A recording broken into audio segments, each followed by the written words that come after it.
Halo semua, selamat datang di kisah yang akan membuat bulu kudukmu berdiri.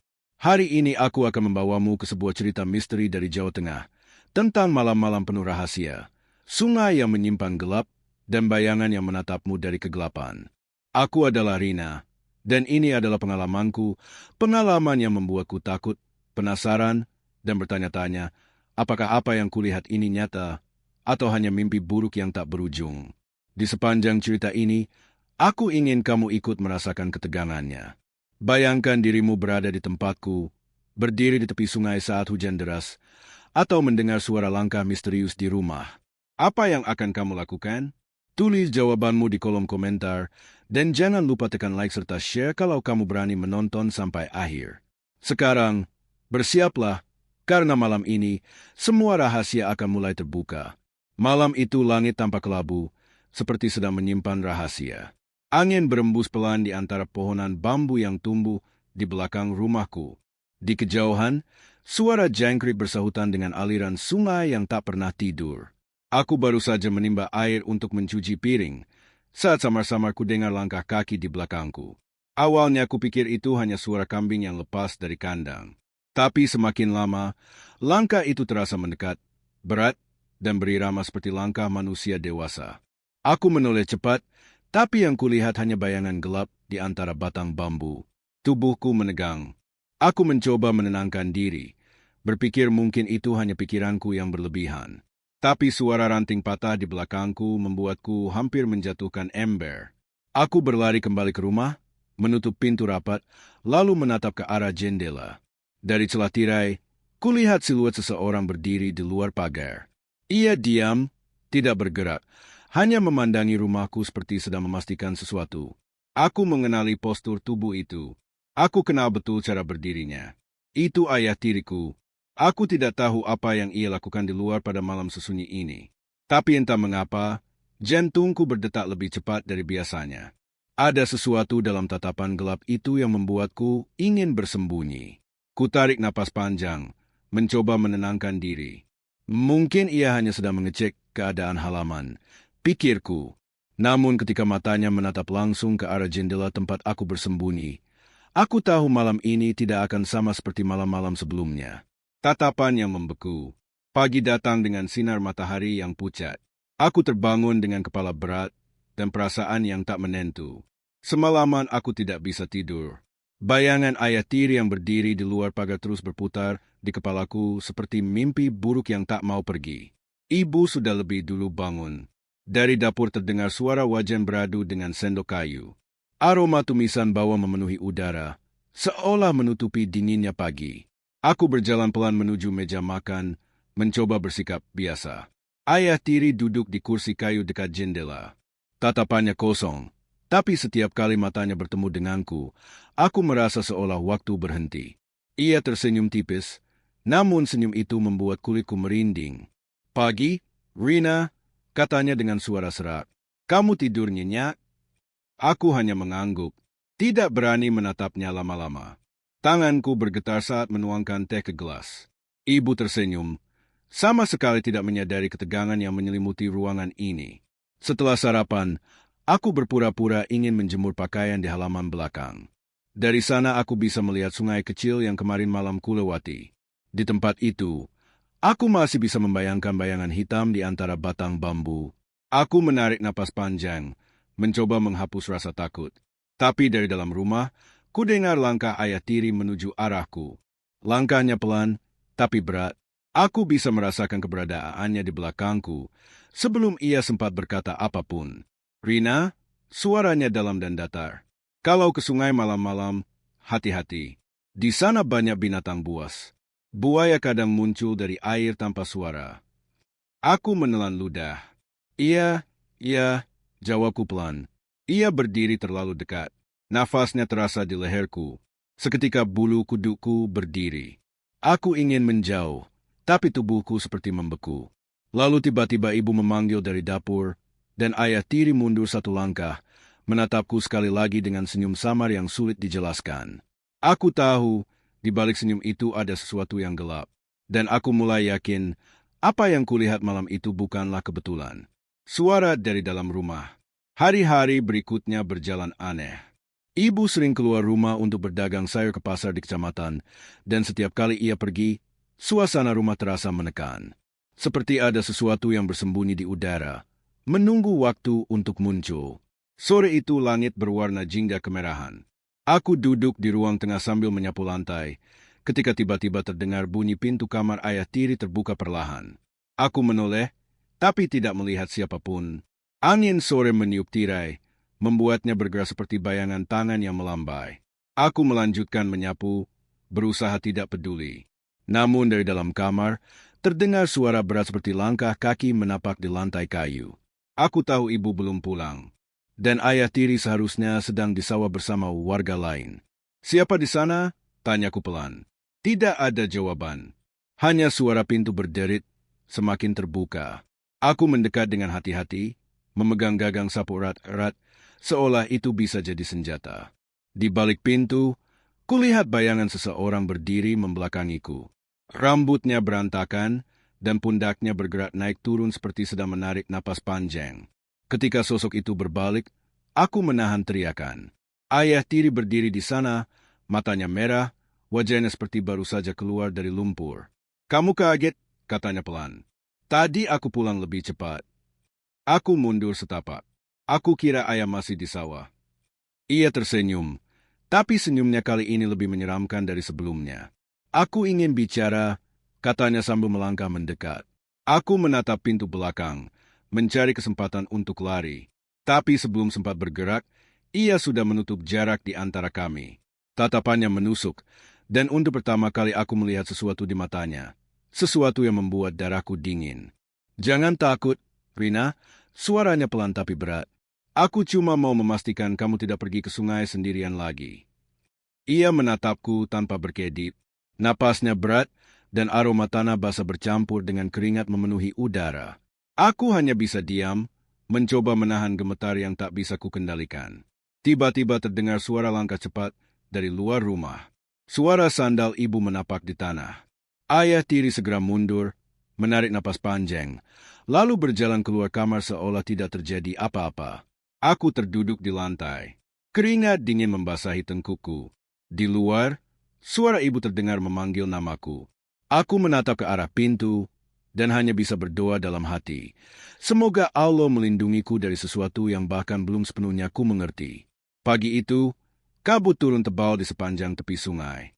Udara lembab menusuk tulang, membawa aroma tanah dan daun basah. Aku berjalan perlahan menuju tempat menimba air, mencoba melawan rasa takut yang masih tertinggal dari kejadian kemarin.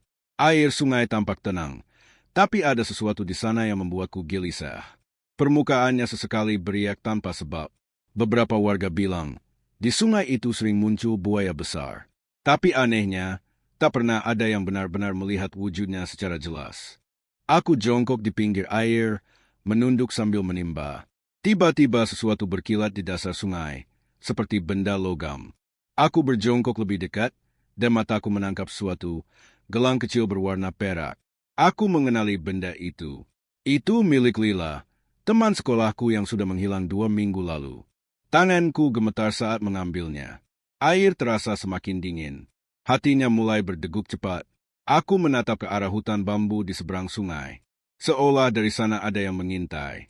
Sebelum sempat berpikir lebih jauh, suara langkah kaki terdengar mendekat dari belakang. Aku berbalik cepat. Ayah tiri berdiri di sana dengan wajah tanpa ekspresi, matanya menatap gelang di tanganku. "Dari mana kamu dapat itu?" Suaranya datar tapi tajam. Aku menelan ludah. "Dari sungai. Ini milik Lila, kan?" Belum sempat aku menyelesaikan kalimat, ia meraih pergelangan tanganku dengan keras. "Kamu tidak lihat apapun, mengerti?" katanya tegas, suaranya bergetar menahan emosi. Aku berusaha menarik tanganku, tapi genggamannya terlalu kuat. Pandangannya tajam, penuh ancaman. "Buang gelang itu ke sungai," bisiknya. Sekarang, aku menatapnya dengan air mata menetes di pipi. Dalam sekejap, aku tahu bahwa sungai ini menyimpan sesuatu yang jauh lebih gelap dari sekadar buaya. Dan entah bagaimana, ayah tiri punya hubungan dengan semua itu. Dari balik semak, terdengar suara ranting patah. Kami berdua menoleh cepat. Tak ada siapapun di sana. Tapi aku merasa ada mata lain yang memperhatikan kami dari kejauhan. Aku melepaskan genggamannya, melempar gelang itu ke sungai seperti yang ia perintahkan. Gelang itu tenggelam pelan, dan air kembali tenang. Ayah tiri menatapku beberapa detik, lalu berbalik meninggalkanku tanpa sepatah kata pun. Aku berdiri mematung, menatap air yang beriak kecil. Di dasar sungai, aku yakin bukan hanya gelang yang bersemayam. Ada sesuatu yang disembunyikan. Sesuatu yang mengerikan. Malam itu, angin membawa dingin yang menusuk tulang. Aku duduk di kamar, lampu minyak berkedip lemah, menyoroti dinding yang seolah menyimpan rahasia gelap. Setiap suara dari luar membuatku terlonjak. Bahkan suara kucing yang melintas di halaman pun terasa mengancam. Tiba-tiba terdengar ketukan halus di jendela. Aku menahan napas, menatap ke arah suara itu. Siluet ayah tiri tampak di balik tirai tipis. Matanya menatap langsung ke arahku, tanpa berkedip. Aku ingin lari, tapi kakinya seolah melekat di lantai. Ia tersenyum tipis, suaranya lembut tapi penuh tekanan. Rina, jangan takut. Aku cuma ingin bicara sebentar. Aku menelan ludah, suaraku nyaris tak terdengar. Aku tidak mau. Ya. Ia melangkah mundur, tapi tatapannya tidak lepas dari wajahku. Ada sesuatu di matanya yang membuat udara di sekelilingku terasa berat. Aku menunduk, mencoba menenangkan diri, namun detak jantungku semakin cepat. Selama beberapa menit, hanya ada keheningan di antara kami. Aku merasa seperti dimakan rasa takut dan penasaran sekaligus. Lalu ia berbalik pergi, meninggalkan jendela terbuka yang bergetar di terpa angin malam. Aku memejamkan mata, mencoba mengingat kembali setiap kejadian aneh yang terjadi selama beberapa minggu terakhir. Semua mulai tampak tersambung. Gelang lila, sungai, tatapan ayah tiri, dan bayangan-bayangan yang selalu muncul di sekelilingku. Semua itu membentuk pola yang membuatku takut akan apa yang akan terjadi selanjutnya. Ketika aku membuka mata kembali, jantungku hampir berhenti. Di luar jendela, bayangan lain bergerak di antara pepohonan. Bayangan itu terlalu besar untuk seekor hewan biasa. Sesuatu menatapku dari kegelapan.